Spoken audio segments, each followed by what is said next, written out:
love bugs. You ready to talk about rage?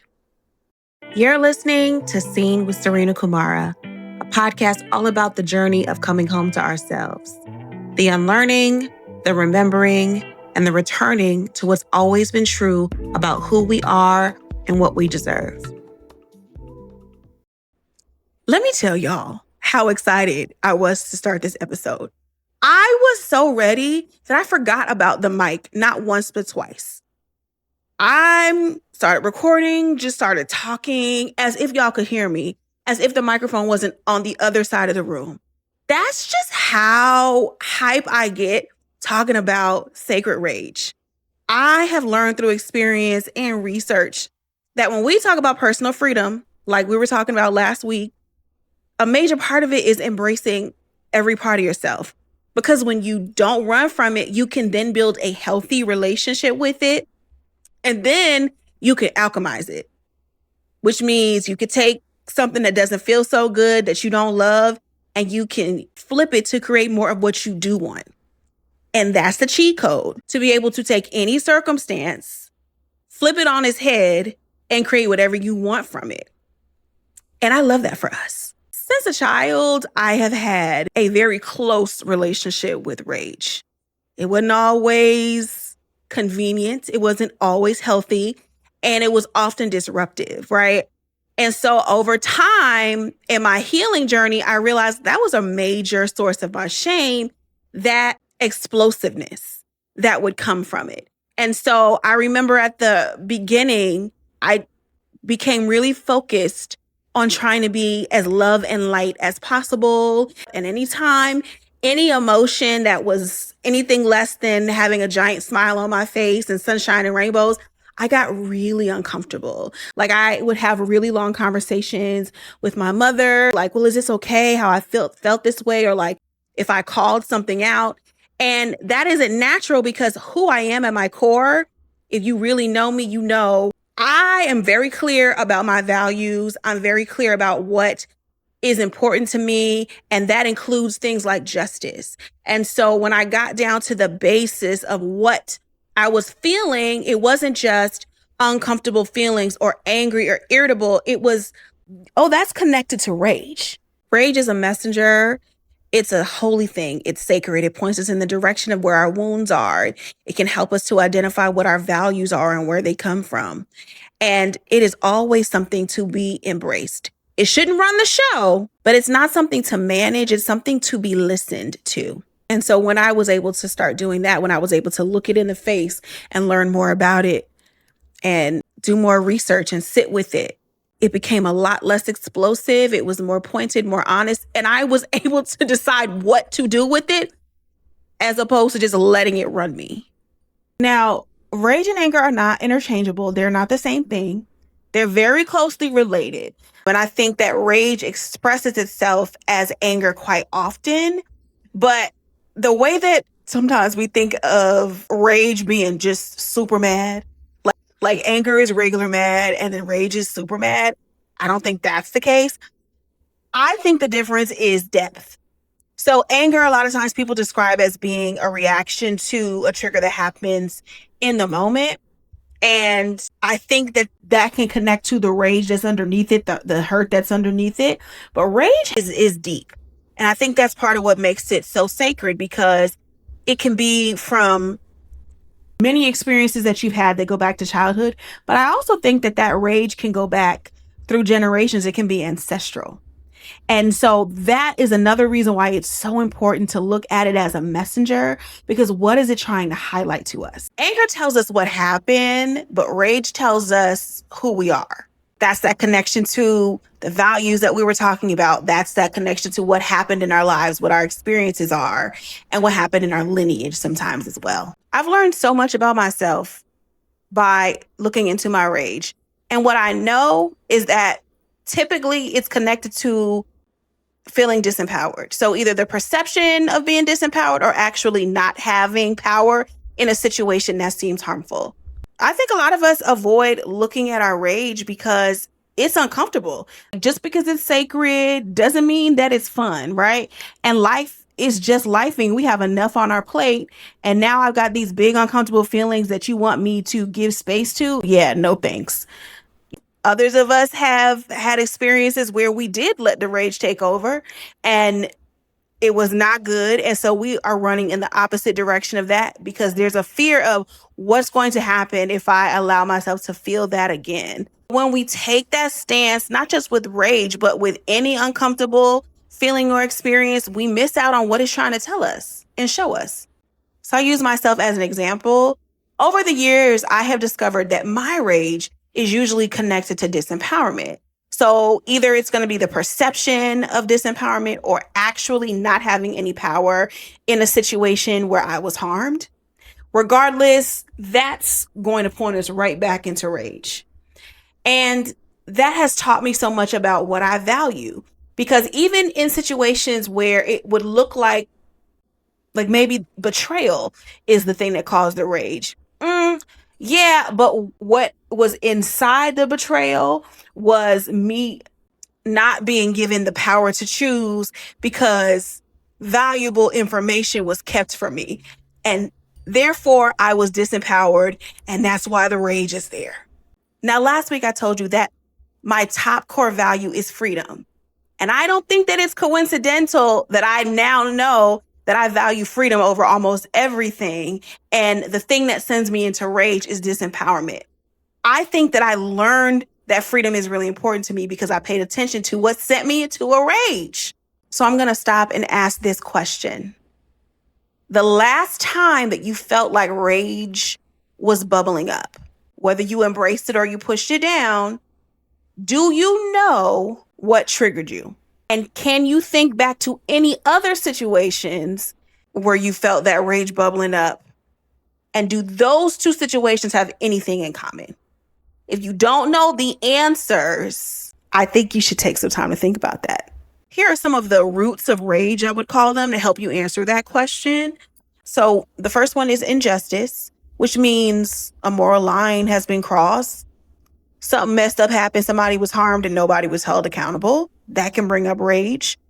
Betrayal, your trust, safety, or values were violated, or the trust, safety, and values of somebody else you care about, which could be anybody or any group in the collective, right? Erasure, you were made to feel invisible, overwritten, or ignored. Containment, which is you were made to feel like you were too big and you should be smaller. That's a big one. Neglect, which means you were left unprotected, or exploitation, which means your gifts, your time, your talent were taken from you and you weren't fairly compensated. And a little note on that list and some words that may be on it that I haven't mentioned. Those words could pertain to an experience that you yourself had or something that the collective had, something that you witnessed. It could have impacted the community around you. It can also be ancestral, in my opinion. There are theories that say that those of us who come from communities that were marginalized or harmed have a different relationship with rage. And sometimes the rage that we are experiencing comes from our bloodline and our ancestors and are not even about our own experience. And we know that so much of why we do what we do has to do with how we were raised and what we were taught. But on this show, we get into the systemic reasons why we may move away from embracing our rage. Let's jump into them. All right, let's start off with one I think we've discussed before. I think it was in the Radical Self-Kindness episode. We were conditioned to be productive. You're here to produce, to create, to do things. You're not here to think or feel. If you're thinking and you're too mad and you have too many feelings, you are unproductive, right? So it was discouraged in lots of different ways.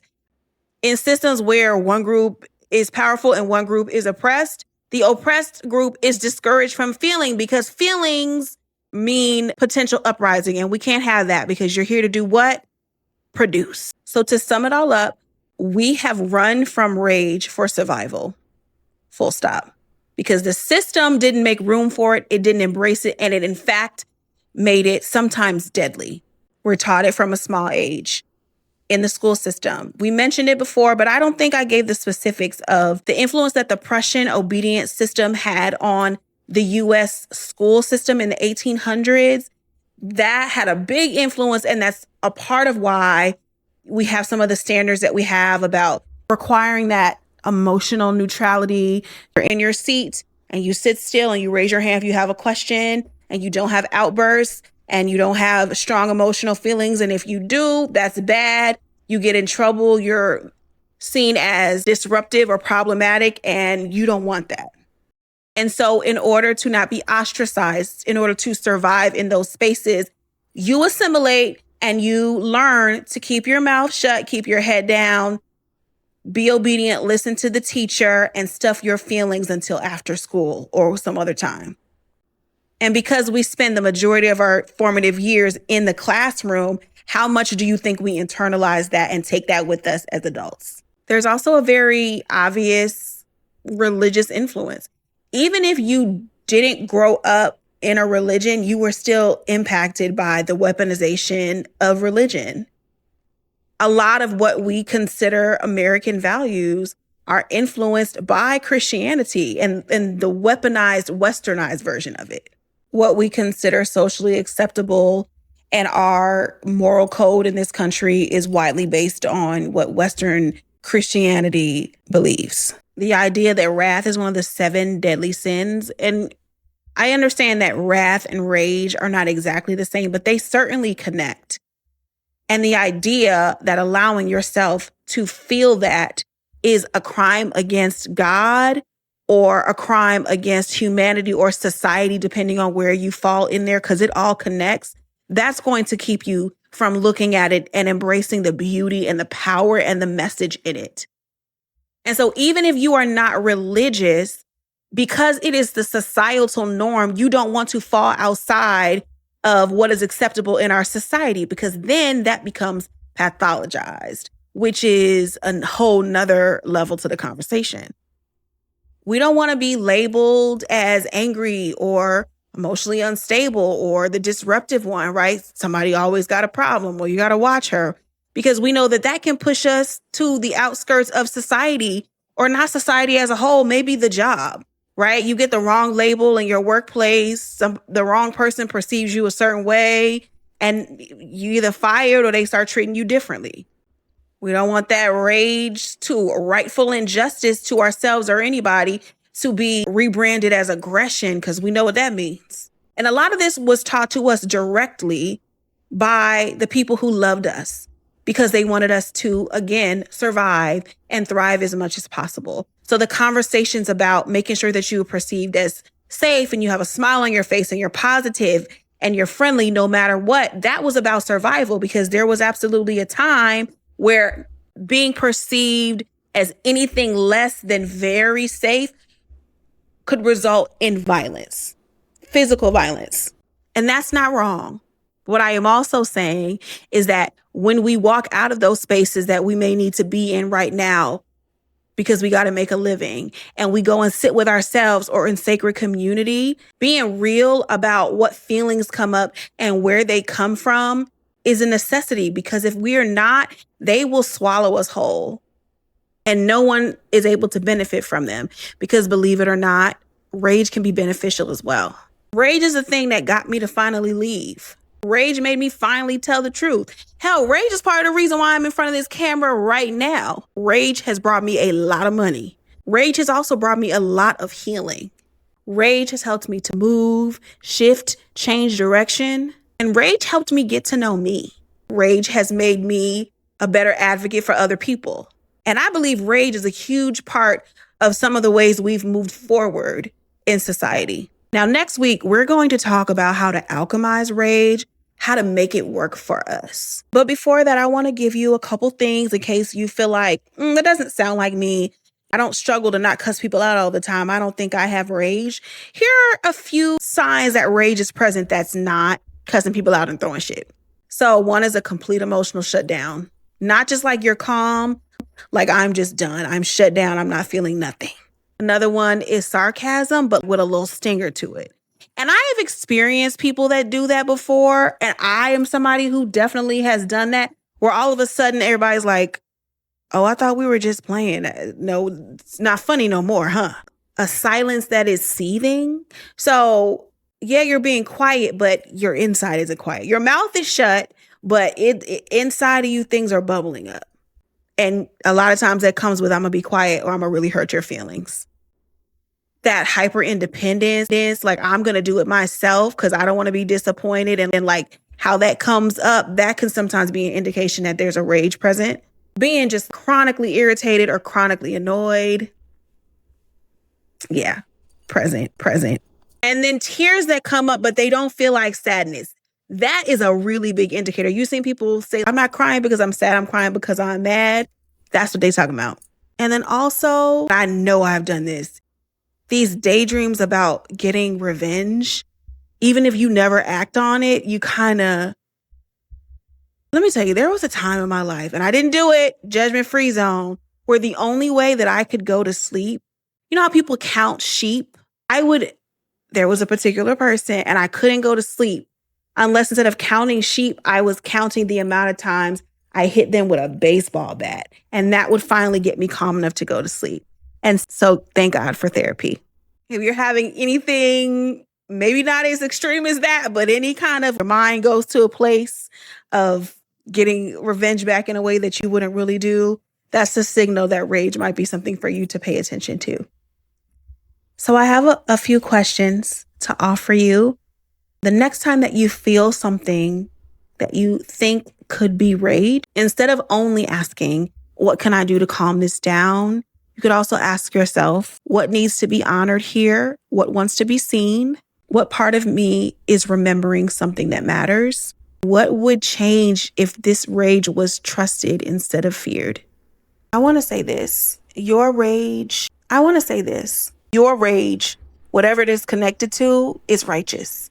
And even the decision to avoid looking at it or to stuff it in the past was honorable and righteous. We do what we have to do. We do what we know to do until another option is available to us. And this episode has been about introducing ourselves to the possibility of seeing the beauty in even the feelings that we have been taught are ugly. It may be scary to think about what might be underneath what has been suppressed for all this time. And so my encouragement to you is always to be gentle with yourself. Maybe this week is just about integrating the idea that rage is valuable and you don't do anything else with it. That's okay. You deserve the liberation that comes with embracing all parts of yourself, even your rage. Let's pull our affirmation of the week. I am grateful that everything always works in my favor. I fully expect everything to work out in a way that is beneficial to me, and I don't apologize for it. Next week, we're going even deeper. We're going to be looking at rage as not only an energy of destruction, but one of recreation as well. It's when we talk about how to work with rage rather than reject it or repress it. That includes tools, rituals, activities, outlets, etc., and how to alchemize it, aka get more of what we want and less of what we don't. Thank you for being here. I love you, and I'll see you next week. Thanks for listening to today's episode. If you're watching on YouTube, subscribe, like, and drop a comment. And if you're listening on Spotify or Apple Podcasts, follow the show, leave a review, and share it with someone you love. You can find me on Instagram at Seen with Serena and at milkandhoneyproject.com. Until next time, be wildly, radically, and unapologetically good to yourself. Love you.